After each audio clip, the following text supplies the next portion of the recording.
In the present day, a carriage appears to have been attacked by monsters. There, a young defenseless girl is at the mercy of goblins. But just when things seem hopeless, a black figure steps forward to protect her.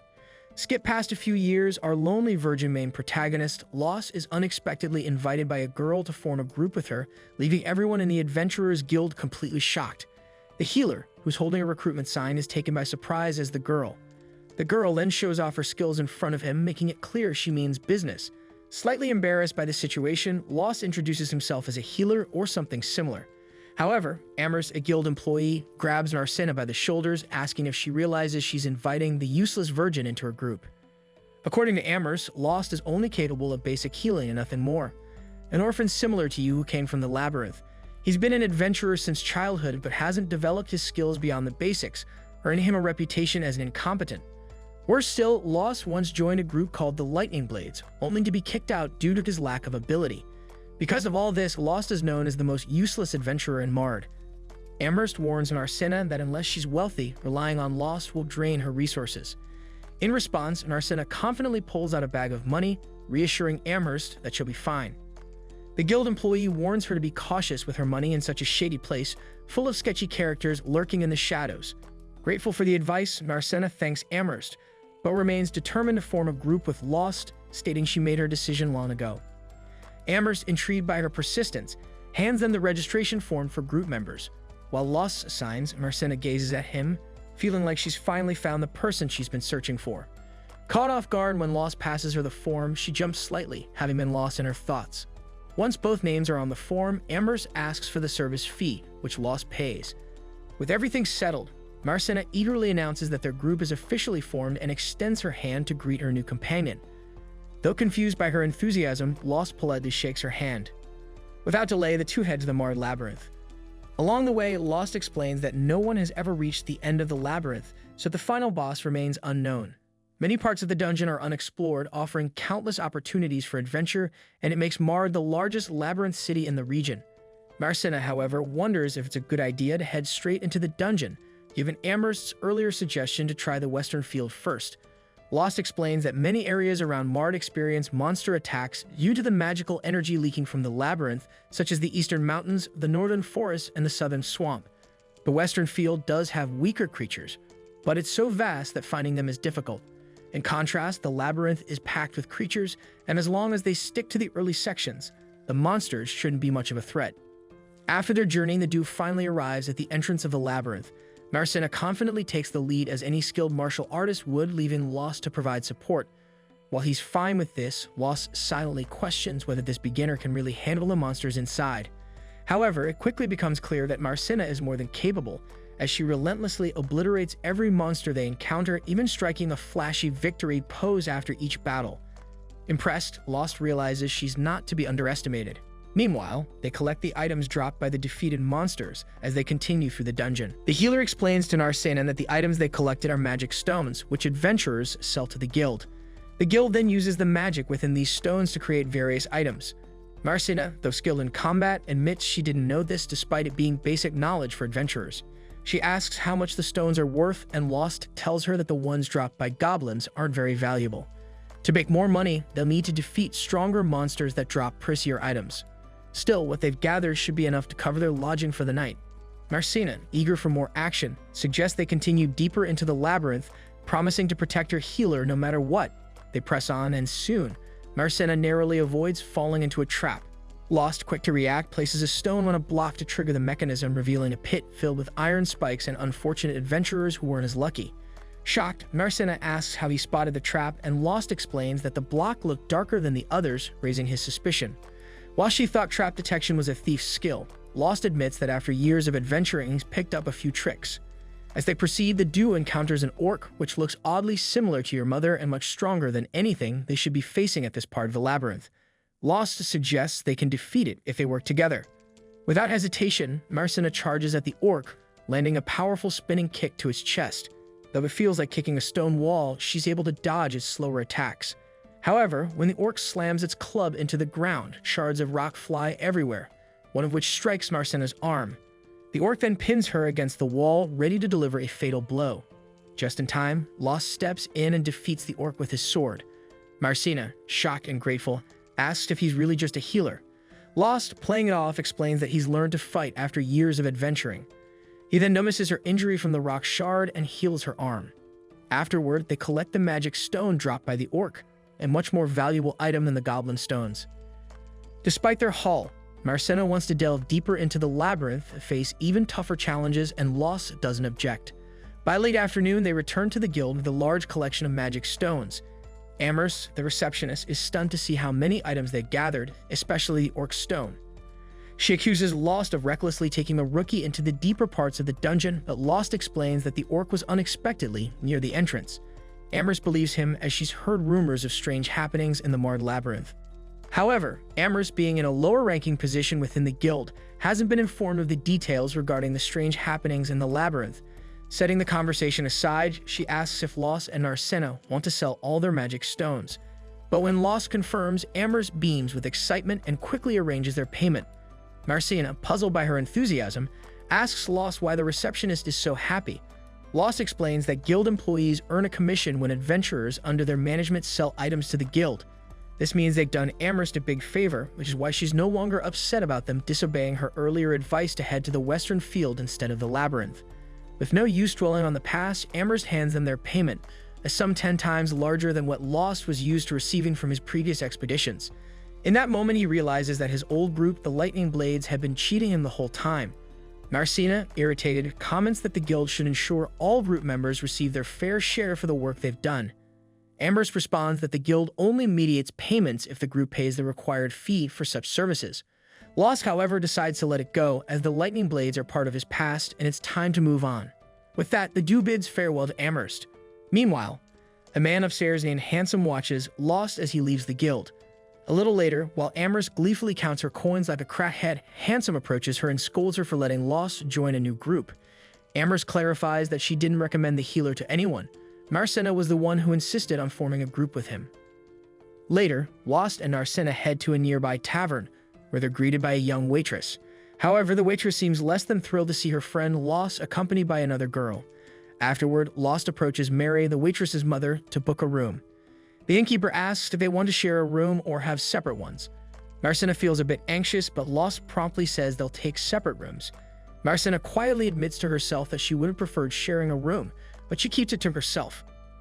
As they head to their respective quarters, they wish each other good night.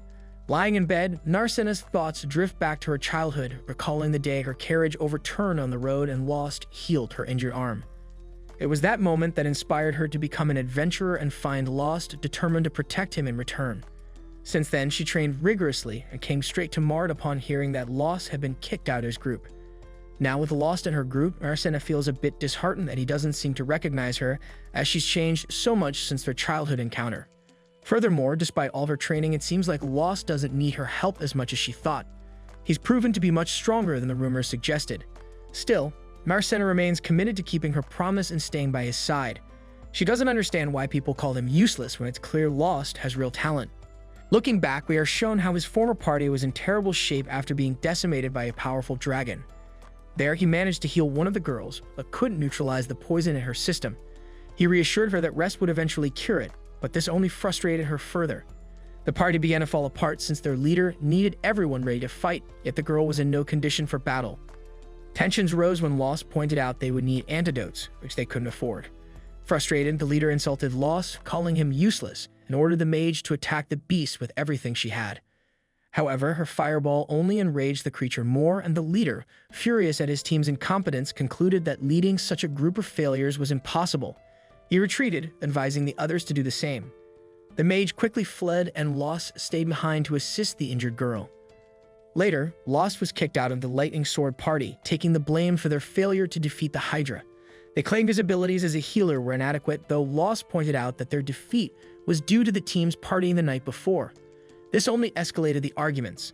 The leader left it to the mage to decide who was at fault, and feeling pressured, she placed the blame on Lost. Now in the present, Lost reflects on how this wasn't the first time something like this had happened. 6 years earlier, his reputation as the most incompetent healer was already well known. Despite this, Lost never gave up on his dream of becoming a great adventurer. He was eventually invited to join a party, but it turned out they didn't need a healer. Instead, they used him as bait to lure monsters, a common fate for labyrinth orphans like Lost. However, he wasn't even good at being bait, and the party was wiped out. Lost had always hated pain and feared death, but when he saw a young girl in danger, he pushed those fears aside. To this day, he doesn't know why he ran to help her, but he fought the goblins as best he could before being knocked unconscious. When he woke, he realized it wasn't him who had saved the girl, it was a group of knights. This reinforced his belief that he was still incompetent. But the girl saw things differently. She thanked Lost, explaining that his actions had bought them enough time for the knights to arrive and save them. Lost healed her, and upon hearing how poorly he was treated, the girl cried for him. Sympathetic to his plight, she made a vow to become an adventurer herself, so she could team up with him and protect him. Coming from a noble family, Lost knew her dream was impossible, but her words still gave him hope. Determined, he sought out a teacher and began training. He learned basic healing techniques and other important skills that every adventurer should have. Eventually, Lost felt confident that he had become a competent adventurer, and that's when he joined the Lightning Sword party. He credited the girl for keeping him motivated and preventing him from giving up on his dream. Thinking about her now, Lost realizes that he's glad he didn't give up, especially since that decision led him to meet Narcina. Just as Lost finishes reflecting, Narcina arrives and the two head out for breakfast. Afterward, they venture into the labyrinth, planning to delve even deeper than before. When they reach a teleportation circle, Narcina sees one for the first time. Curious, she wonders if it can send them anywhere, but Lost explains that these circles can only connect to other places with teleportation circles. Narcina jokes that it would be better if they were placed in towns, but quickly realizes that doing so would make it easier for monsters to attack. Lost then corrects Narcina, explaining that monsters can't actually use teleportation circles. The reason these circles aren't found in towns is because the knowledge required to create them was lost hundreds of years ago, and no one today has the skill to make new ones. After that, they use the teleportation circle and arrive at the middle levels of the labyrinth, where the monsters are much stronger, so they have to proceed with caution. They soon encounter a monster, but Narcina's attack is ineffective. Lost explains that it's a lich, a spirit-based monster that lacks a physical form, making it immune to standard attacks. Monsters like this are difficult for adventurers who can't use magic, and Lost suggests they should flee. However, Narcina is determined to fight, confident in her abilities. The two devise a plan. Lost distracts the lich and lures it toward Narcina. Through intense training, some humans can manipulate ki and inner energy, allowing martial artists like Narcina to even attack spiritual entities. Using this power, Narcina delivers a devastating blow and destroys the lich. The two celebrate, though Narcina is injured. Lost uses a magic tool that enhances healing, restoring her health. The lich leaves behind a valuable magic core, and Narcina wonders how much it will fetch at the guild. When they return, Amherst, the guild's administrator, is once again impressed by the treasures they've brought in. After receiving a substantial reward, Lost and Narcina head back into town, where they stumble upon a heated argument between adventurers. Lost comments that troublemaking adventurers have been causing unrest in town lately, but he decides there's nothing they can do and suggests they treat themselves to a fancy meal. When they arrive at a restaurant, the waitress questions whether Lost can afford such an expensive meal, but he confidently tells her to get him a beer. Narcina also wants to indulge, but a young waitress informs her that they don't serve alcohol to minors. While feasting, Narcina brings up something she's been curious about. She saw a tall structure in town with no doors or windows, and there are several of these strange buildings. It doesn't seem to be a monument. Lost admits he doesn't know what they are either, but reveals that he once asked some craftsmen about it. They said they were building the structures, but even they didn't know who commissioned them. The project was initiated by a series of agents, each hiding the identity of the true client. Though mysterious, the structures haven't bothered anyone, so people don't question them. Lost thinks the town should focus on building a city wall instead, but Narcina prefers the city as it is. She points out that with so many adventurers around, the town doesn't need walls. Any invaders would be swiftly dealt with. That night, the pair prepare to sleep. Narcina wants to tell Lost something, but chickens out at the last moment. She had hoped to share a room with him, but can't bring herself to ask. Meanwhile, Lost reflects on how fortunate he is to have a reliable partner. He also wonders if the girl he met years ago will ever return, though he acknowledges that without her, he wouldn't have made it this far as an adventurer. The next day, the leader of the Lightning Sword party introduces a new healer. Though the other members are less than thrilled, the leader remains upbeat, declaring that this time they will defeat the Hydra. Meanwhile, in another part of the city, a mysterious man receives word from someone named Handsome. Handsome reports that someone called the Sleeping Beauty is in this city and has teamed up with Lost. Alarmed by this, the man orders Handsome to ensure Lost is expelled from the city as soon as possible, fearing that time is running out. In a distant dark territory cloaked in shadows and surrounded by dead trees, Margulis observes that the Hydra's severed heads haven't regrown. With this in mind, he declares that he and Lyra will launch the attack, with Armia providing magical support from afar and Siberia sneaking around for a surprise assault. Lyra, however, reminds him that she's a healer and shouldn't be on the front lines. Margulis finds this strange, recalling that Los, their previous healer, would always join the fray. She finds it absurd to push a healer into close combat, but Margulis explains that Los would charge in recklessly, sometimes landing a good hit. Siberia adds that it was Lost who managed to sever the Hydra's heads, but Margulis still insists that Lyra stay back for safety, taking on the front lines himself. Meanwhile, the protagonist and his partner return to the guild after a day of gathering, exchanging their haul from the dungeon for money. Judging by their quality of items, Amherst, the guild receptionist, assumes they've ventured into the dungeon's intermediate levels and warns them to be cautious, suggesting they recruit more members to take on greater challenges. Lost considers it but prefers things as they are for now. Impressed with their progress, Amherst notes they're making enough to eventually afford a private house, which could serve as both a base and, as she teasingly adds, a love nest since they're a couple. This remark embarrasses Narcina, and she becomes furious, while Lost reflects on how his previous group, the Lightning Blade, rented a house where his room was mostly used for storage. Amherst remarks that his old group took advantage of his kindness, and she thinks it was probably for the best that he left. After another failed attempt to defeat the Hydra, Margulis seethes with frustration. While healing Armia, Lyra observes his determination even though he lacks the strength to face the Hydra head-on. Both Siberia and Margulis grudgingly admit that Loss, despite everyone's complaints, got the job done. They reflect on how he didn't even realize he was being underpaid. Margulis then wonders aloud why Lost had to leave, only for Siberia to remind him it was his own decision to kick Lost out. Comically surprised, Margulis doesn't even remember doing so and decides it will be simple to get Lost back by inviting him in person. Hours later, Armia wakes up to find Lyra, who had stayed by her side until she couldn't keep her eyes open. When Lyra offers to fetch something for her, she discovers that neither Margulis nor Siberia are in the house. They've gone back to the guild to invite Lost to rejoin the Lightning Blade. Margulis boldly proposes this in front of everyone, explaining to Narcina, who's shocked that he's Lost's former leader. Margulis adds that he knows it may be difficult to keep up with a first-class adventurer like him, but he'll make sure to protect Lost if things go wrong. Lost replies that this isn't the issue, but Margulis assumes it must be about money, insisting there was an error in Lost's previous pay. He insists that Lyra, the group's new healer, isn't skilled enough, so Lost's return is necessary. Lost responds with a polite thank you, giving the impression he might rejoin. Narcina, outraged, steps between them, fiercely defending her partner, now a valued member of her team. Lost then clarifies that his thank you was merely polite, as he has no intention of leaving his current group. Frustrated, Margulis accuses Narcina and the guild of taking advantage of Lost. Lost finally loses patience, gripping Margulis by the wrist and warning him to stop accusing Narcina. After that, he leaves without further explanation. Determined to defeat the Hydra, Margulis demands Amherst introduce him to a new, powerful frontliner. She's visibly tired of fulfilling his requests, but he declares to everyone present that the Lightning Blade will take down the Hydra no matter what. At that moment, a stranger steps forward, volunteering for the role. Margulis sizes him up and draws his sword to test him, ignoring Amherst's reminder that the guild isn't an arena. In an instant, the stranger disarms Margulis, astonishing everyone with his skill. Embarrassed, Margulis insists he was just going easy, but decides to recruit the man anyway.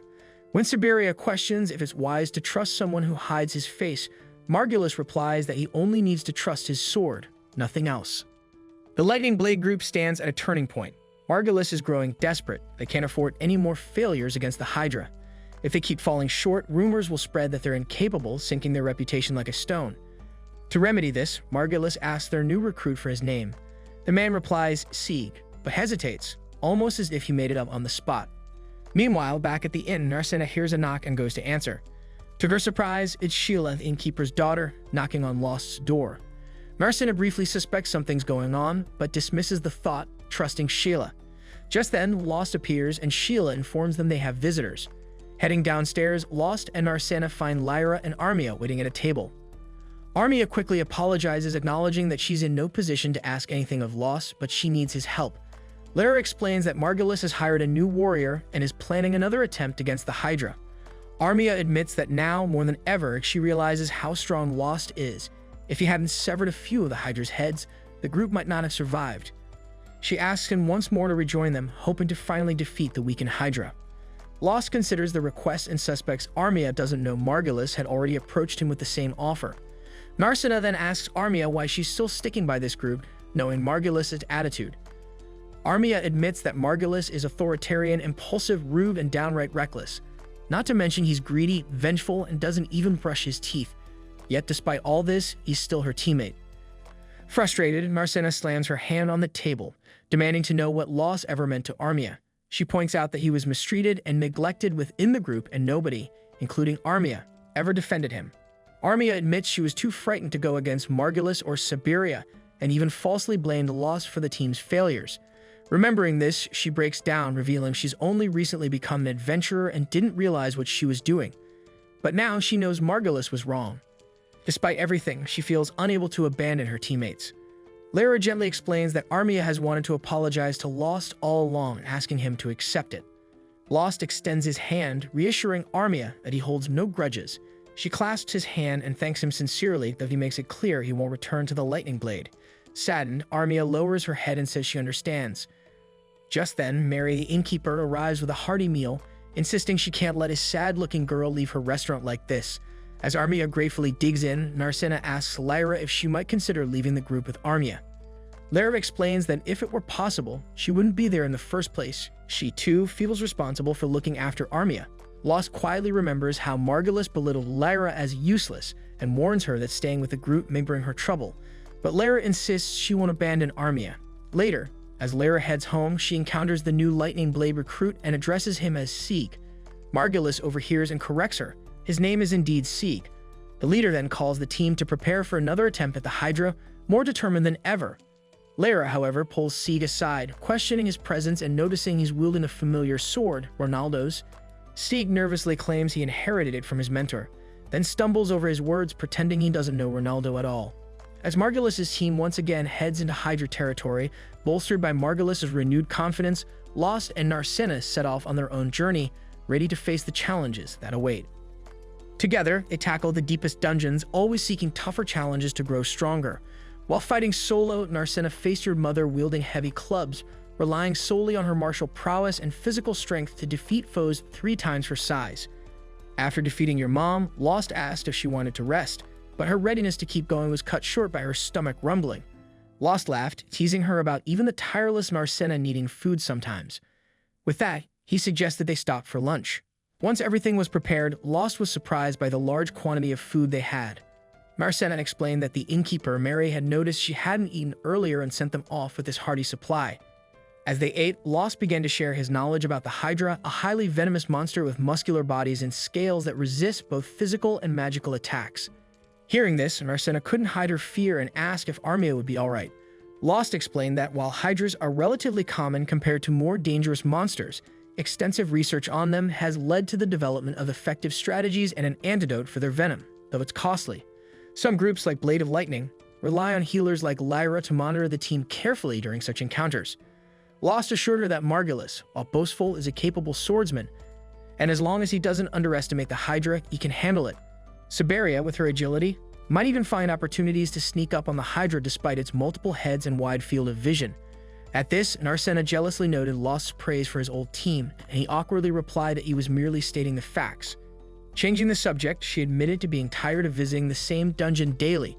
Lost suggested trying a new location, and Narcina thought exploring the nearby swamps could be refreshing. Meanwhile, Blade of Lightning was battling the Hydra.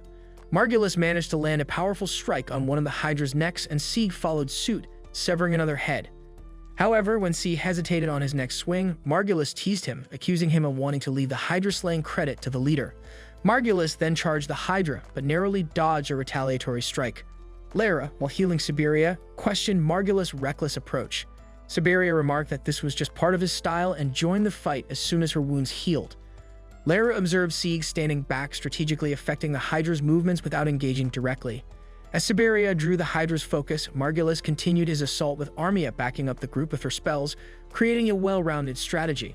However, things took a sudden turn when the Hydra hurled a rock at Armia, knocking her down. The monster then approached, terrifying her so much that a strange substance emanated from her. Siberia had never seen this before, so Sieg explained that some monsters feed on a person's fear, transforming it into energy. Lara noticed that this visible fear seemed to be raw mana, which should only be present deep within labyrinths.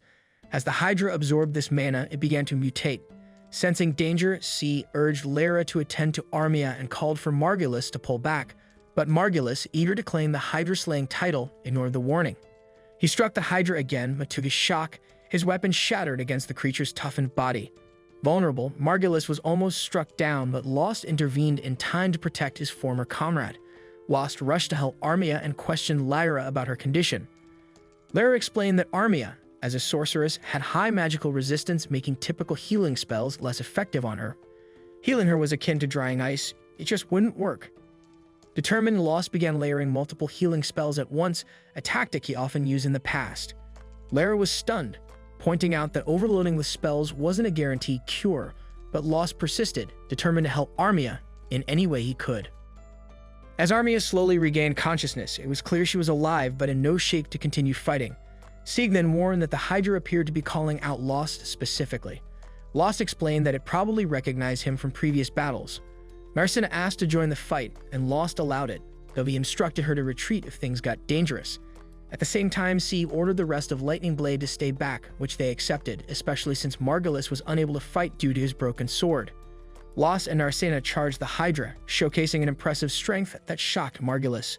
Margulis couldn't understand why Marcina's sword remained intact, so Lara explained it was a legendary weapon with magical properties. Margulis had thought such artifacts were just myths, but was taken aback seeing one in action. During the fight, C kept up his assault but was struck by the Hydra, which took him hostage. This seemed to prompt the Hydra into demanding a duel with Lost. Lost then ordered everyone to stand back as he faced the Hydra alone. Suddenly far away, a man sensed the change in the wind and quickly wrote something down, closing his eyes. This action caused Lost to momentarily collapse, but he quickly stood up, now emanating an intense energy. A horn emerged from his forehead as the Hydra lunged, but Lost reacted instantly, cutting off all the Hydra's heads in one swift motion. Shortly after, he collapsed again, and when he woke up, he immediately asked Marcina if she was okay. She reassured him, mentioning Lyra had administered an antidote, though she insisted on being reimbursed for its high cost. Lyra also questioned Lost about his transformation, but he had no idea what she meant. Cynically, Margulis praised Lost, claiming he'd always known how capable he was and even suggested that with Lost's help, they could take down the master of the Mad Labyrinth. He then announced he'd split the Hydra's magical stones among 3 people, himself, Lost, and Siberia, leaving out the newer members, whom he dismissed as having done nothing to earn a share. He even declared Marcina as merely an assistant, therefore unworthy of any reward. When Lost asked about Armia, Siberia coldly stated she had left, implying she might never wake up, much less be of use to them. Margulis even suggested selling Armia, as there are enough people out there who like her type. Without hesitation, Marcina punched him, and although Margulis threatened to report her for violating guild rules, C and Lyra both denied witnessing the altercation, dismissing his complaint. Siberia, however, claimed she saw everything and sided with Margulis, until Sieg admitted he actually overheard Margulis discussing selling Armia. As a guild representative, Sieg could not ignore such a serious statement and immediately ordered everyone to return to the city. Upon returning, it was revealed that Sieg was an official investigator from the Royal City's Adventurers Guild, sent to manage the adventurers in this area due to rising safety concerns. His investigation uncovered enough evidence of misconduct by Blade of Lightning to have them expelled from the guild, with the added charge of attempted human trafficking leading to a sentence of forced labor. In a panic, Margulis and Siberia begged for mercy. Lost asked Sieg to spare his former teammates, explaining that although they had become greedy and reckless, they were once noble adventurers who might deserve a chance to start over. Moved by Lost's words, Sieg agreed, ordering the pair to leave for the farthest city and never return. Grateful, they quickly fled. As they watched them go, Marcina felt guilty, fearing her actions had caused their exile. Lost reassured her, saying it was the best outcome, and thanked her for standing by him through everything. Later, Sieg and Lara discussed keeping an eye on the Mart Guild since suspicions were growing that its management might be connected to the city's issues. Sieg proposed they form a new team to help, and Lara agreed on the condition that Armia would join them, as she couldn't bear to abandon her. Sieg agreed, feeling that he too wanted to stay close to these young adventurers, especially Lost, as they faced the challenges ahead. The next day, the new team lets the healer and the martial artist know about their decision to group up. Mark comments that they now have a well-rounded trio, a warrior, a healer, and a mage. Meanwhile, Lost checks in with Armia, asking if she's okay with this new direction in her life. Armia, a bit confused, responds that she really had nowhere else to go and felt indebted to Lara and Seed for saving her. They had already told her not to worry about it, but if repaying the debt made her feel better, they were fine with it. Lost and Narcena remind her that she has new friends now and needs the strength to move forward. After this discussion, the fighter asks Lost what they'll do next, and he explains that they'll first stop by the guild because they forgot to exchange the Hydra's magic stones for money yesterday. He also suggests they take on a mission, as it's an essential income source for adventurers. Narcena knows that adventurer jobs like eliminating monsters, gathering rare items, or acting as bodyguards can bring in good money. Lost adds that taking on missions also builds experience, which touches Narcena, realizing he had thought of her too. Embarrassed, she blushes but tries to play it off and heads to the guild with her cheeks still red. When they arrive, they sense tension in the air with all eyes on them, the guild members staring with stern faces. Through the crowd's murmurs, they learn that Lost the Useless was credited with slaying the Hydra. Picking up on this, Lost warns his partner to stay alert since they're the talk of the town and someone might try to steal their magic stone. Shortly after, an adventurer named Marnell approaches the Dew with his group, asking to speak with the healer. Lost, wary, questions the timing, and Marnell guesses that Lost's companions have made him cautious, so he asks his own companions to step back. With some privacy, Marnell tells the healer that his friends were merely curious about how Lost the Useless defeated such a feared creature. In response, the healer whispers to Narcena that Marnell doesn't seem interested in the stone. Then Marnell surprises them by bowing before Lost, apologizing on behalf of the guild members who turned a blind eye to the actions of Margulis, a vile man whom Lost had to face alone. Many, Marnell included, had even mocked Lost, calling him useless. Now Marnell seeks Lost's forgiveness. Narcena, the fiery tone, suggests that Marnell should kneel and apologize for 3 days and nights, noting that it's little compared to the years Lost endured such treatment. Even if a storm of spears were to rain down on him, it still wouldn't be enough to make up for Lost's suffering. Embarrassed, Lost quickly asks her to stop, fearing that if Marnell accepts, it'll make him look wicked. He admits that despite defeating the Hydra, he still considers himself a failed healer, only able to use basic healing magic. In his mind, he's still Lost the Useless, and would prefer to keep being called that. He extends his hand to Marnell, who, confused, takes it. Marnell promises that Lost can count on him if he ever needs help. With this encounter behind them, Lost and Narcena take the rare Hydra stone to the counter, curious about its worth due to its unique mutation. The clerk informs them that, in fact, the mutation makes it 10 times more valuable because monster mutations are rare, adding that they typically only occur deep within labyrinths, where mana is abundant. Lost mentions that the Hydra mutated in swampy areas, suggesting that mana can accumulate outside labyrinths too. However, Amherst, the clerk, expresses doubt, making Lost wonder if there's something wrong with the labyrinth itself. Narcena asks if the guild typically intervenes in such cases, and Lost notes that they should form an expedition team to investigate the source of the problem. As they discuss, Handsome, another guild staff member, appears, making Amherst nervous. Handsome reads a report stating that intermediate-level monsters are spreading into higher levels and confirming monster mutations outside of labyrinths. Despite this, Handsome dismisses the issues as insignificant, choosing to ignore them. Lost, concerned, insists that adventurers should be warned of the dangers, but Handsome brushes it off, stating that adventurers know the risks. As Lost pushes the issue, Handsome coldly suggests he should leave town if he's that afraid. Leaving Handsome's office, Narcena fumes at his dismissive attitude, but Lost decides to let it go. Amherst then explains that the guild's branchmaster, Mist, rarely appears in public due to his advanced age. Rumor has it that he's so old he rarely leaves his office, leaving Handsome to manage things on his behalf. Lost comments that Handsome must be highly capable for such responsibility, but Amherst adds that he expects perfection from everyone, harshly criticizing even minor mistakes. Because of this, the guild staff find him intimidating. Changing the topic, Lost makes a request to Amherst, and they sit down to review available missions. The options range from gathering medicinal herbs to searching for lost adventurers. Narcena frowns at an escort job where the client needs protection for fishing inside a maze, finding it unworthy of an adventurer. Losing patience, Amherst scolds her with a light flick to the forehead, saying, "It pays well, why not?" Eventually, they find a monster elimination mission, which excites Narcena. However, Amherst warns against it, explaining that there's a phoenix near a teleportation circle in the intermediate levels, a task that's dangerous for their party. Narcena remains motivated, but Lost points out the challenge of battling a flying creature without ranged attacks. Amherst suggests they recruit a warrior, a mage, and a healer with large area healing abilities. Lost and Narcena know exactly who to approach. Without delay, they reach out to Seed and Lyra. Lost quietly tells Narcena that it will be easier to monitor his work this way, and Armia, the mage, can hardly believe he truly wants her on the team. Lost assures her that her talents are valuable, which is why she's welcome in the group.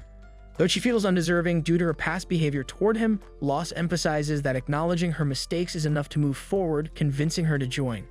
They plan to set out the next morning, leaving Seed to notify the guild, while the others gather supplies.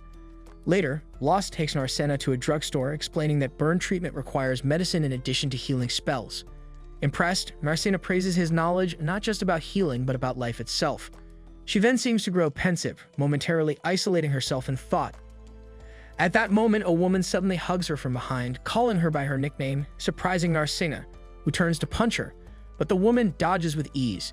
It turns out to be Ralma, a powerful mage known as the Fire Goddess and an old friend of Narcena's father. She explains that Narcena's father asked her to check on her, given how suddenly she left home. Ralma glances at Lost, suspecting he's the reason for Narcena's hasty departure. Lost greets Ralma as his former mentor, which shocks Narcena. The three sit in a tavern and Lost explains that he once trained under Ralma's guidance, while Narcena mentions Ralma's connection to her father. Ralma asks Lost to leave the table, wanting a private chat with Narcena, but he refuses, reminding her that he and Narcena are teammates who trust each other. He suspects Ralma might even be trying to coerce Narcena to return home against her will. Demonstrating his growth, he dodges a fireball she sends his way, convincing Ralma to let him stay. Narcena then admits she left home in a hurry and only left a note saying, "I'm off to see the young man. Don't worry," which both Ralma and Lost find amusingly vague and alarming for her parents. Ralma asks her why she left, and though Narcena hesitates, she hints it was because of Lost. She explains that she had family servants look after him when she heard he'd been expelled from the Blade of Lightning, but decided to join him herself when she could. Lost encourages her to seek her father's blessing, but she worries that doing so might mean never seeing Lost again. Ralma promises to handle the matter. Afterward, with Lost gone to get her a drink, Ralma teases Narcena for her fear of losing Lost, to which Narcena insists that he's no ordinary man as he's not only skilled in battle, but also kind. Although she joined him to help, she's the one who's benefited from him. Ralma tells her that Lost didn't start this way, but rather, he grew into a better person because of her, even challenging Ralma to protect her friend. Feeling encouraged, Narcena leaves the tavern with Lost while Ralma heads to the guild to check on Miss, who seems to be up to something. The next morning, the group gathers for the expedition. Sheila hands them a basket of food, asking if the Phoenix is truly dangerous. Jealous, Narcena takes the basket and assures her that they'll be fine because she'll protect Lost. Sheila, worried, mentions that this only increases her concern, which makes everyone laugh before they set off on their mission. The group's journey ends as they arrive at the entrance of a dungeon and teleport inside. Upon arrival, Narcena glances around the area and, finding no immediate threats, remarks that she expected the Phoenix to confront them right away. Lost chuckles, pointing out that the space is too cramped for a creature of that size. With that, the team begins exploring. Steve comments that winged creatures dislike confined spaces and prefer environments with high ceilings and expansive views. As they delve deeper into the labyrinth, the passages grow wider. Armia observes that this area matches the description of the Phoenix's lair, with its towering ceilings and open expanses. Lara is confident the creature is nearby, adding that a newly discovered passage in this area yet to be explored is rumored to contain treasures and rare items. However, C warns that a powerful monster guards that passage, deterring adventurers. The guild has even placed a bounty on its head. Soon, Lost spots burn marks on a nearby pillar, strengthening Sieg's belief that they are nearing the Phoenix's nest. To confirm this, he tosses a stone down a dark corridor, explaining that the birds are highly territorial and would never allow intruders to pass unchallenged. Just then, a portal opens near the ceiling, releasing a fiery explosion. The flames coalesce into a majestic phoenix. Meanwhile, in the city, Amberst lounges in boredom at the guild's reception desk until Ralma, a mysterious sorceress, arrives. The receptionist greets her enthusiastically, noting how the guild always strives to treat adventurers warmly. However, Amberst's demeanor changes when she notices Ralma's subtle display of wealth, her modest yet high-end attire and magical accessories. Recognizing her importance, Amberst offers her assistance. Ralma, however, shocks the receptionist by stating she wishes to meet the branch president despite having no appointment, and adds that she might kill him. Alarmed, Amherst declares such behavior unacceptable and refuses her request. In response, Ralma conjures a fireball in her hand, sending the receptionist fleeing in panic. As tensions rise, Handsome, a senior guild member, intervenes. Recognizing Ralma, he addresses her calmly, explaining that if she has concerns, she can discuss them with him. Amherst is surprised by Handsome's familiarity with Ralma, and he reveals her true identity, the goddess of fire capable of reducing the entire guild to ashes if she desired. Back in the dungeon, the phoenix stays perched high above, out of the party's reach.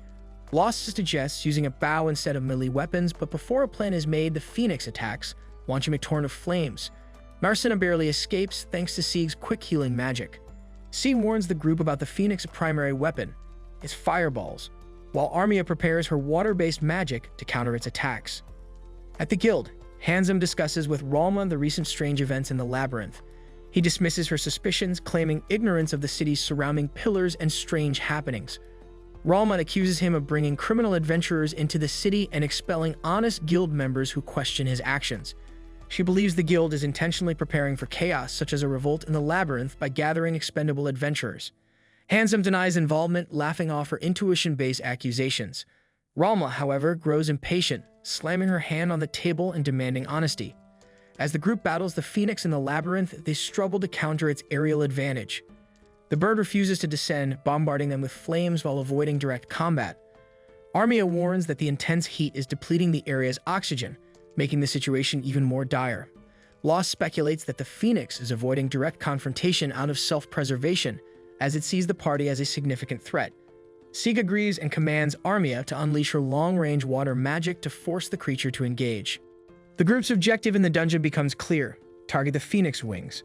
The bird's fiery plumage acts like feathers, and dousing it with water might not bring it crashing down, but could at least force it lower, making it vulnerable to melee attacks. Sieg, the group leader, warns that Armia's spell will take time to prepare, leaving her exposed in the process. However, Sieg reassures her that he will draw the phoenix's fire, keeping her safe.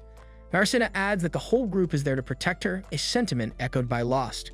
With that, Sieg, Lost, and Marcina sprint to divert the phoenix's attention, giving Armia the time she needs. Watching this unfold, Lyra reflects on Armia's growth. Despite her struggles, Lyra knows the mage must learn to trust her team if she hopes to become a top adventurer. Armia channels her energy into forming a water arrow, which she launches at the phoenix, striking its right wing. The attack forces the bird to descend closer to the group. Seizing the opportunity, Sieg attacks with his sword, wounding the creature, though not enough to defeat it. Back at the guild office, Handsome denies all of Ralma's accusations about a potential uprising in the labyrinth.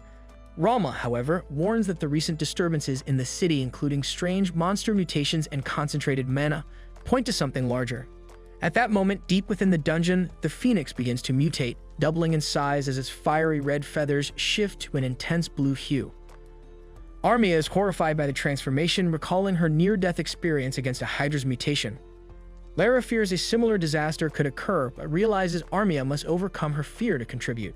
As Armia freezes, unable to move, Lyra grabs her arm just as the phoenix unleashes a fireball. With no time to evade, C intercepts the flames, slicing through them to protect his teammates. The phoenix retaliates with a barrage of fireballs, but C tirelessly deflects each attack. He urges Armia to gather her courage and cast her magic, as they can't win without her. Meanwhile, Ralma leaves the guild, frustrated with Handsome's feigned ignorance. She inspects one of the mysterious pillars surrounding the city, casting a fire spell on it. The pillar exudes an unsettling sensation, leaving even the fire goddess perplexed. Back in the dungeon, Marcina lands her first strike on the phoenix, but finds herself burned by its fiery body, leaving her vulnerable. The phoenix lunges and Lost steps in, blocking its claws. However, the intense heat nearly melts his sword. Meanwhile, Lyra heals Armia and waits for her to prepare another spell. This time, Armia conjures a massive ice arrow, piercing the phoenix's right wing and forcing it to descend again. Though still not grounded, the bird now flies lower. Marcina uses the dungeon's columns to leap high into the air, delivering a powerful kick to the phoenix's skull, sending it crashing to the ground. Lost seizes the opportunity, plunging his dagger into the creature's head to finish it. With their victory secured, the group praises Armia for her pivotal role in the fight. Overwhelmed, she thanks them and holds up the phoenix's magic stone in celebration. Later, back in the city, the group finds Ralma at Mary's tavern. After bribing Amherst, the fire goddess learns about their hunt and teasingly mentions it to Lost, irritating him. Ralma notes that Lost earned both the bounty and payment for the magic stone, and suggests he could at least buy her a meal. Lost suspects she's more interested in drinks, especially since she's already indulging despite her low alcohol tolerance. As the group sits down to eat, Marcina enjoys the food while a tipsy Ralma complains about the toughness of the meat, prompting Sheila to slam her drink onto the table in frustration. In a surprising revelation, Ralma casually mentions that Marcina is the daughter of a count, leaving the group stunned. Lost recalls a young girl he saved years ago, realizing it was her. Elsewhere, Handsome informs Mist of the Phoenix's mutation and that Ralma is in the city. Mist responds that it's nearly time to put Ralma, his apprentice, to work. A day after selling the magical Phoenix Stone, Narcena could barely believe the extravagant reward her group received for retrieving such a challenging artifact. Meanwhile, Amherst suggested she hold off on complaining until they checked the bag's contents. Upon opening it, Narcena was mesmerized by the golden shimmer inside. The guild clerk explained that paying in silver or copper would have made the load unbearably heavy, so she opted for gold to make it more manageable. Stunned by Narcena's attitude, the receptionist shared that securing those coins required significant effort, including assistance from other agencies. Feeling unappreciated, she left without saying goodbye after Lost thanked her for her efforts. Amherst, puzzled, asked Narcena if something had happened between them, but she brushed it off as unimportant. Meanwhile, in the town square, a storyteller captivated children with a tale about a malevolent dragon lurking in the depths of a dark labyrinth, awakening every 200 years to threaten the world. Only the legendary hero, beloved by all, could vanquish it. The storyteller then asked the children who they believed would triumph, and they enthusiastically declared it would be a hero. Narcena arrived at that moment with food she had bought from a street vendor, though her demeanor remained subdued. Noticing this, she proposed renting a house with their newfound wealth. Amherst found the idea unnecessary, but Narcena insisted she had given it much thought. He eventually agreed that a private home would be more comfortable and economical than an inn, especially since Narcena had researched affordable options. When asked if she disliked their current lodging, Narcena clarified that Mary's Inn was cozy and served excellent food, but the bustling environment made it too noisy. She longed for a quiet space where she and Lost could converse alone, perhaps by a fireplace with warm drinks. Teasingly, she suggested that such a setup might spark a romance, then quickly dismissed it as a joke. However, Lost's dismissive response about not being ready to live together dampened her mood. Changing the subject, Lost reminded her that they needed to save money for emergencies and mentioned that C had invited them to form an official team. Since their partnership had only been temporary for the Phoenix mission, making a long-term commitment might influence their living arrangements. Narcena questioned if Lost genuinely wanted to team up with Sieg and the others. Lost reasoned that having strong allies like C would be beneficial for future dungeon expeditions. Hearing this, Narcena reassured him that as long as he was by her side, she would follow. Later, the group gathered to celebrate becoming permanent teammates. Mary, ever the gracious host, treated them to a feast featuring roasted chicken. As Armia grew sleepy, Lara offered to escort her to their room. Stieg stayed behind with Lost at Amherst's suggestion, giving the two a chance to bond. Meanwhile, Narcena went upstairs with Lyra seeking advice. She confided in Lyra about inviting Lost to live together and his refusal, fearing it meant he didn't like her. Lyra reassured her, saying Lost likely struggled to express his feelings and preferred taking things slow. Flattered by Lyra's insight, Narcena remarked that she had come to the right person for advice, suspecting Lyra's wisdom came from personal experience. Lyra dismissed the notion with a wry smile, noting her life was far less romantic than Narcena imagined. Downstairs, C and Lost discussed the same topic. Sieg saw no harm in Narcena and Lost living together, especially since Narcena's feelings were obvious. It would be cruel to ignore them unless Lost didn't share them. Embarrassed, Lost admitted he admired Narcena deeply, as she had reignited his courage and insisted on teaming up when he was ready to give up on himself. Sieg pressed further, asking if Lost loved her, causing him to blush and stammer in response. Back in the room, Lyra shared a story from her past to satisfy Narcena's curiosity. She recalled her days in the capital, where her beauty attracted unwanted attention from men, some joining her team with ulterior motives. One such man grew obsessed and eventually attempted to harm her. Thankfully, Lyra fended him off and emerged unscathed. However, C, who had recruited the man, never forgave himself for the incident. Hearing this, Narcena felt a deeper respect for Lyra, recognizing her resilience and strength. Afterward, he left without a word and didn't return. While discussing this with Lost, Sieg admitted that he didn't know how to face Lyra after what happened. When a guild mission brought him back from the royal capital, he hadn't expected to encounter her again. Even more surprising was that Lyra agreed to help him despite everything. In other words, she had forgiven him even when he couldn't forgive himself. Upstairs, Lyra confided in Narcena and Armia, admitting she had never been upset with Sieg over the incident. Her disappointment stemmed from his decision to leave without trying to understand how she felt. Suddenly, Sheila, who had been hiding in the room's shadows, emerged, startling everyone. Unfazed, she delivered food someone had ordered and innocently asked if Lyra had feelings for Sieg, leaving the room in stunned silence. Downstairs, C apologized for driving Lost into his old memories. He then turned the topic to Narcena, asking why Lost had declined her request to live together, especially since he clearly cared for her. Lost admitted he had been thrilled by her invitation but needed to confirm something first. Before he could elaborate, Amherst arrived with a report Lost had commissioned investigating Narsena's family. Earlier that day at the theater, the storyteller had spoken of a sleeping princess with mysterious powers who had once subdued a fearsome dragon. Amherst revealed that Narsena was, in fact, the only daughter of a count and countess. Typically, she or her husband would inherit the family title, but she had abandoned noble life to pursue adventuring. Sieg saw no problem with this, as many adventurers held noble titles. However, Amherst explained that Narsena's father had initially opposed her decision until something extraordinary happened. Narsena herself explained that she hadn't always had her striking blue hair. Years ago, it had been blonde like her parents, but one day she woke up to find it had inexplicably turned blue. This sudden transformation was why Lost hadn't recognized her when they reunited. Amherst further revealed that the Count had changed his stance after Narsena's transformation, seemingly believing that her time might be limited. He reluctantly allowed her to follow her dreams, though Amherst dismissed the notion that someone who could kick a phoenix into the air was on the verge of death. With the report concluded, Amherst requested payment before departing. Afterwards, C asked Lost what he would have done if Narsena's father had still opposed her adventuring life. Lost admitted he would have sent her home to resolve matters with her family, but would have supported her however he could. Steve assured him that his doubts were now behind him. Meanwhile, upstairs, the women discussed Narsena's boldness. Lara admired her determination to pursue her dreams, fight monsters, and even ask someone she loved to live with her. Lara admitted she wished she could be as courageous in her own life. Just then, Narsena appeared, pushing Lyra back to the table. Lara, blushing, asked for a private word with Sieg. Intrigued, Narsena and the others stayed nearby, trying to eavesdrop. In the quiet of the closed bar, Lara nervously asked Sieg if he would consider being more than just a teammate. Sieg, taken aback, initially misunderstood her, prompting Lyra to call him dense. Struggling to express herself, she finally declared her desire to be his life partner. Sieg, visibly flustered, responded that he needed time to think. Frustrated, Lara demanded a firmer answer, but then composed herself, acknowledging that the conversation was a step forward. Outside, Narsena watched the exchange unfold.